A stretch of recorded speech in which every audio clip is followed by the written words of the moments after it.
Olá, pessoal do segundo ano ou segunda série do ensino médio.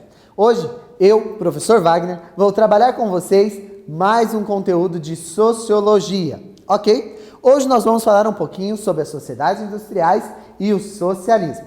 E nós vamos fazer, na verdade, uma revisão, porque vocês já trabalharam esse tema. Nós vamos fazer uma correção de exercícios, que vai auxiliar você a retomar esses objetivos. Então, vamos lá. Primeiro exercício. Esses exercícios, eles não estão no seu livro. Então, seria interessante você dar uma pausa e copiar eles, para depois você continuar comigo a resolução dessas atividades. Ok? Pausou? Copiou? Então, vamos lá. Então, antes de nós começarmos a fazer essa análise, é importante nós entendermos o que é esse processo de industrialização e o que seria praticamente a ideia do socialismo. Então, recapitulando um pouco das suas aulas de história, você deve ter lembrado que nós passamos por um processo de transição nos modos de operação, de produção e de organização do trabalho, principalmente da Europa. Então, nós tivemos uma alteração do processo, principalmente do feudalismo, ou seja, aquela ideia do trabalho servil, do campo, do senhor feudal, para uma ideia já mais própria dos comerciantes, né, da ideia da comercialização. Vocês estudaram ali o processo de ruralização, o êxodo rural, a saída do homem do campo, vindo para as cidades, retornando para as cidades, e dentro dessas cidades, né, o refortalecimento do poder do rei e assim por diante. E nós vemos agora a necessidade, dentro dos processos de urbanização e do crescimento dos novos modos de produção, a ideia da industrialização. Então, é no período da industrialização, da primeira revolução industrial também, que nós começamos a ter a consolidação das novas relações de trabalho.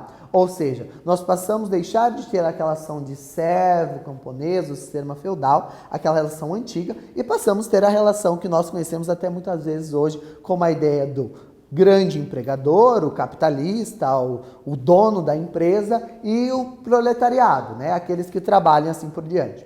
E dentro dessa sociedade, dessa nova sociedade que está sendo desenvolvida por meio da indústria, das fábricas e das novas formas de produção, alguns homens, alguns pensadores, sociólogos, também filósofos e estudiosos, matemáticos, fizeram análises de como eram essas relações entre essa sociedade que vivia agora num novo cenário diferente daquilo que era próprio da Idade Média em si, e como que a sociedade vai sobreviver agora ingressando na Idade Moderna, até chegar na Idade Contemporânea e assim por diante.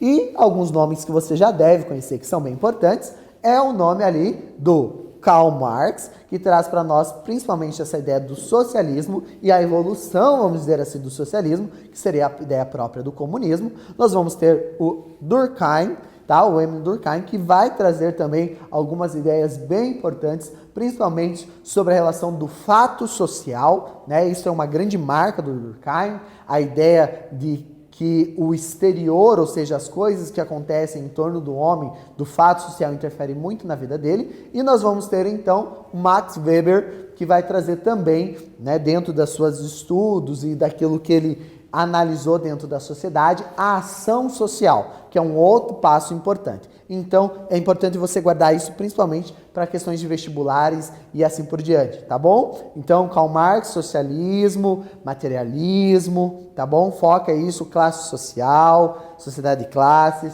Durkheim, fato social, Max Weber, ação social. Ok? Então, vamos lá para as nossas primeiras análises. Então, vamos ver essa primeira questão. O desenvolvimento da sociedade industrial ao longo do século XIX foi objeto de reflexão sociológica. Karl Marx e Emile Durkheim foram dois teóricos que participaram dessa discussão, através de análise da divisão do trabalho. Determine a opção que identifica corretamente os aspectos dessa análise de Marx e Durkheim. Então vamos lembrar um pouquinho de como Durkheim, como Marx analisava as questões, para nós vermos o que realmente está correto. Então, para Durkheim, a divisão do trabalho é fonte de anomia, pois destrói a coesão social em razão da crise moral que se instala nos comportamentos. Ok? Isso é uma visão propriamente dita de Durkheim. Esse é um pensamento dele, era isso que ele defendia. Lembra que Durkheim vai falar da própria ideia do fato social, de como a sociedade interfere nas ações e no desenvolvimento da construção do ser social do indivíduo. Para Marx, a realização do trabalho humano no produto manufaturado está em relação diretamente proporcional à acumulação de capital investido à elevação dos salários. Gente, olha isso. Marx, na verdade, questionava justamente a desigualdade, a falta de proporção entre o acúmulo de capital e o investimento que era estabelecido e os salários dos proletários. C. Para Durkheim, a sociedade industrial se caracterizava pela preponderância da solidariedade orgânica, que depende do direito repressivo para conter os atos e ameaças de tal solidariedade. Então, Durkheim ele dividiu as relações humanas e as relações sociais em dois grandes grupos, né? A ideia da solidariedade orgânica e não está aqui, que é a solidariedade mecânica. A solidariedade mecânica é aquela que ocorre de forma mais natural, mais simples. E logo, se o indivíduo não cumpre a sua parte dentro do convívio e da relação social, ele é punido. Agora, já a solidariedade orgânica é aquela mais complexa dentro das indústrias. Então, essa ideia de repressão, ela está conectada à solidariedade mecânica e não orgânica. Para Marx, a divisão do trabalho é uma expressão econômica de caráter social do trabalho, no interior da alienação. Então, para Marx, a divisão do trabalho é a expressão econômica de caráter social do trabalho no interior da alienação. Será que essa é a correta? Vamos para E. Marx e Durkheim, o processo de industrialização traz consequência a elevada independência da especialização das atividades produtivas. Então, Marx defende essa ideia que as pessoas devem se especializar num único fragmento da produção, isso gera qualificação? Não, na verdade eles criticavam isso. Outra crítica que eles vão estabelecer do processo de industrialização é justamente esse. Como as pessoas agora começam a trabalhar nesse sistema fabril, né, ou dentro da ideia até mesmo do Fordismo, que cada um faz uma parte de uma produção, uma parte do todo, ele se especializa no que ele está fazendo, mas ele perde a noção do todo da produção. Então isso era algo que eles questionavam também. Logo, então, a única alternativa correta é realmente a D. Para Marx, a divisão do trabalho é uma expressão econômica de caráter social do trabalho do interior da alienação. Então, muitas vezes, o indivíduo ele não tem noção das relações que estão em torno desse trabalho. Ok? Vamos para a próxima. Essa é bem tranquila, mas ela é essencial. Existem três grandes obras, né? Três grandes obras que auxiliam a entender uma o pensamento de Marx, outra de Durkheim e outra de Weber. E se você estuda essas obras, você consegue se fundamentar e ter uma clareza, a análise que eles fizeram perante a sociedade industrial e a relação entre capitalismo e socialismo. Então vamos lá. Karl Marx, tá? Então Karl Marx, qual desses livros seria de Marx? Lembra lá? O Capital, ok? Agora, Emile Durkheim.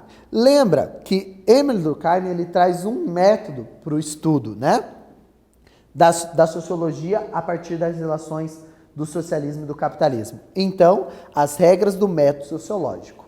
E Max Weber, ele traz a ideia, lembre que Max Weber, ele vai trazer a relação do crescimento do capitalismo mediante a ideia também do protestantismo, ou seja, a ideia da religião protestante, juntamente com o capitalismo. Então, eles analisam e verificam que a maioria do período, principalmente ali entre o século XIX e XX, das pessoas que se destacavam dentro do mercado capitalista, eles eram protestantes. Então, o discurso, né, protestante, ele auxiliava ao crescimento do capitalismo, de certa forma bem resumida. Então, a resposta correta é a A. Então, Capital, Karl Marx, Regras e Métodos, Emile Durkheim, e a ética protestante e o espírito do capitalismo sempre vai ser do Weber. Ok? Vamos para a próxima.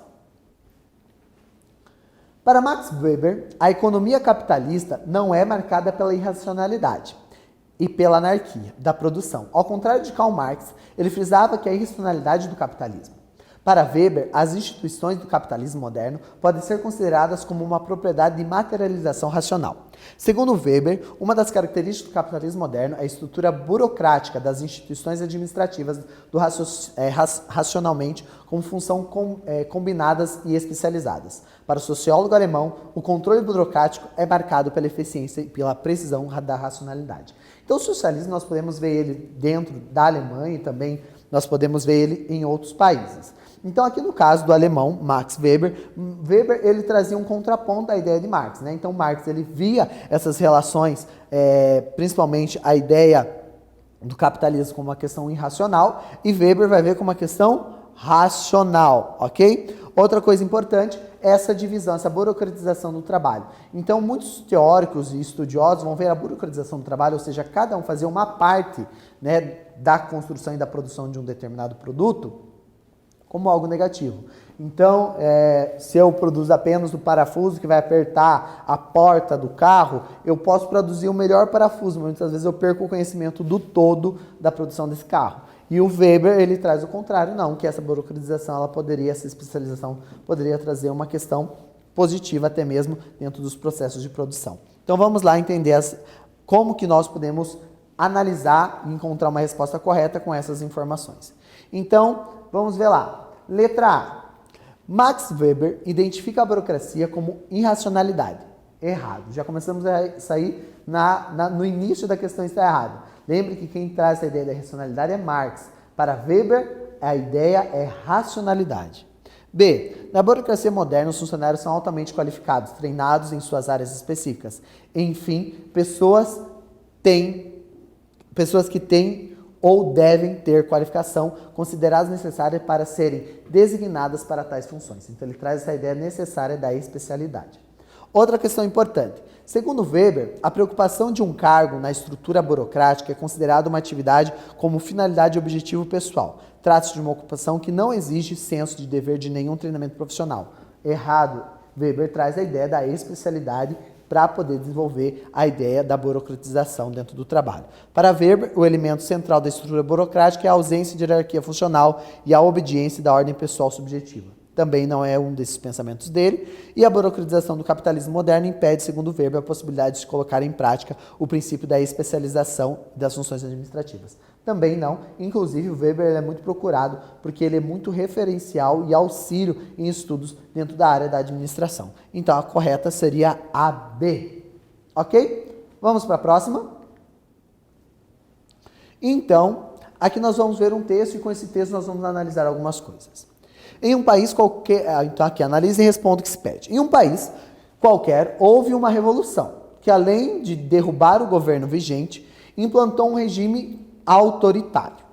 A partir daí, neste país, as garantias individuais foram extirpadas e também todos os meios de produção foram apropriados pelo governo em nome da justiça social, que nunca fora alcançada. Então vamos lembrar lá. Qual que é a ideia que o socialismo traz de uma forma bem rápida, explicada e simplória? Né? Então, o socialismo, ele traz essa crítica a essa divisão, essa ideia das classes. Né? Marx traz o materialismo histórico como uma forma de analisar todo o processo histórico da humanidade a partir das suas relações de produção. Então, o capitalismo, que era o que ele observava na época com a Revolução Industrial, ele poderia ser substituído e resolvido pelo socialismo. E isso seria gerado por meio da manifestação, da guerra, do conflito, do processo, ou seja, da revolução. A revolução traria modificação. Então, o socialismo seria essa ideia de que se o governo ele viesse a deter, ou seja, o Estado tivesse o poder e detesse todos os meios de produção, ele poderia controlar esses meios de produção e dividir, né, esses produtos, ou seja, o lucro desses meios de produção, ele iria dividir de forma para todos da sociedade conforme a sua necessidade, ok? Então, o socialismo ele traz esse princípio. Então, todos produzem, todos trabalham e o Estado tem um controle dessa produção, tem essa política estatal e esse controle que ele vai ter dessa produção, ele vai dividir depois os ganhos e a lucratividade, ou seja, os frutos dessa produção, ele vai dividir para a sociedade conforme as suas necessidades e demandas. Né? E depois a evolução dessa ideia do socialismo viria o comunismo, onde nós temos até esse findar das classes e dos grupos, e todo mundo se torna um único grupo social que vive em comum. Tá? Então, esse trecho ele traz esse confronto mediante essa ideia do socialismo. Então, em relação ao governo do texto referencial, então esse modelo de governo, tendo em vista o que eu te expliquei, o que está no seu livro que você sabe, né? Esse modelo de governo, ele é democrático, ele é ditadura, ele é anarquia ou ele é monarquia, ok? Ele seria visto como uma ditadura, porque uma única pessoa estaria governando de forma autoritária, ok? Outra coisa importante no texto. O fragmento e os meios de produção foram apropriados pelo governo. Isso significa que o processo ele vai ser a estatização, a privatização, a liberação, a evolução. Lembra, privatização. Cada empresa tem o seu dono, ok? É o que mais ou menos nós vivemos. Estatização. Todas as empresas pertencem ao Estado e ele administra elas. Um exemplo que nós tínhamos aí, por exemplo, tantas empresas, né, que produzem energia, que produzem petróleo, que teriam vínculos com o Estado. Então, dentro do texto, esse modelo que nós vimos, ele é que tipo de modelo de governo? Então, ele traz o princípio da produção de forma estatal. E o texto se trata do quê? Socialismo teórico, socialismo real, socialismo utópico ou socialismo catastrófico. O socialismo, ele também tem algumas vertentes, tá? O teórico, o real, o utópico e o catastrófico. Então, nós temos dentro do texto a estatização como forma e uma caracterização muito próxima do socialismo real. Tá bom? Gente, muito obrigado e até a próxima.